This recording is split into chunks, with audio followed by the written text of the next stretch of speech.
You know that feeling when you hear a joke that's so bad it's funny? Well, imagine hearing that joke and laughing so hard that you die. That might sound like an exaggeration, but it actually happened. And it wasn't just one person who died from laughing. It was hundreds.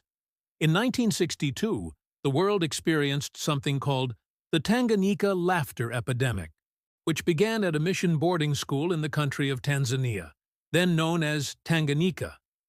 At the time, the school had around 1,300 pupils between the ages of 5 and 15. And on the morning of January, 3 girls arrived late to class. They'd been out gathering firewood and were a bit out of breath, which the teacher thought was strange, because it was the rainy season, and there was no need to gather firewood if you didn't want to. But they said they needed it, so the teacher let them go. But later that day, those same 3 girls started giggling uncontrollably during class. The teacher thought it was pretty funny at first, but after a while she started to get worried because their laughter was getting louder and more intense. Soon they were rolling on the floor in hysterics, and the teacher sent them to the nurse. By that evening, 95 students were laughing, and some of them had even passed out from exhaustion. The school had to be closed for the next 2 weeks, because it was impossible to continue classes with all this going on. But the situation only got worse. Within 2 days, over 400 people from nearby villages had come down with what we would call today a case of the giggles. Some researchers estimate that up to 1,200 people were infected by the end of January. The uncontrollable laughter would come and go in waves. Sometimes it would start off small, like a few students in a classroom. Then, suddenly, it would intensify and spread until entire villages would be affected. Then, just as suddenly, it would stop. It was all very bizarre, but nobody knew what was causing it. The Tanzanian government was worried that this was some kind of foreign plot to make the country look unstable. So they brought in experts to try to figure out what was happening.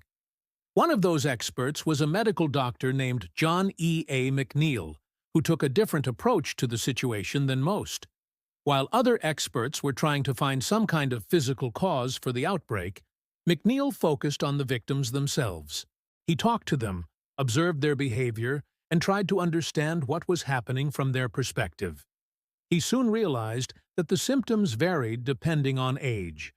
Younger children would often experience a ticklish sensation all over their body, which would eventually develop into uncontrollable laughter. Older kids and adults would usually start off with a funny feeling in their stomach that made them want to laugh, but the laughter would quickly turn into something more like a scream. After talking with many of the victims, McNeil learned that the initial sensation could be triggered by a number of things, including being tickled, seeing a funny movie or TV show, hearing a joke, and even thinking about certain topics like school exams. But the uncontrollable laughter itself couldn't be stopped voluntarily. Victims would try to suppress their laughter, but it would just come out as a scream instead. And if they tried to stop that, they'd start choking on their own saliva. What made this all especially strange was that people would experience these symptoms in waves. For example, at one point, several hundred people in a village would be stricken with the laughing sickness. But then, just as suddenly, they'd all feel better and go back to normal. Eventually, McNeil concluded that the epidemic wasn't caused by any kind of virus or bacteria, but rather mass psychogenic illness, aka mass hysteria. Basically, he believed that all of these people were subconsciously making themselves sick due to stress and anxiety. Whatever the cause, the symptoms were real, and many people died from complications related to the uncontrollable laughter. Some victims died from exhaustion after laughing and screaming for days on end. Others died from choking on their own saliva or from injuries they sustained while running around in their delirium. The epidemic finally ended in July, 6 months after it began. And since then, there have only been a handful of similar outbreaks in the region. In 1963, Something similar happened at a school in the Congo, where students experienced uncontrollable crying instead of laughter. And there was also the 1988 Karo Psychiatric Hospital outbreak in what is now called Papua New Guinea. But the exact cause of these outbreaks is still unknown. So what can we learn from all this?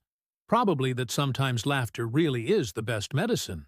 If you enjoyed this video, please click the like button below and check out our other videos. Thanks for watching.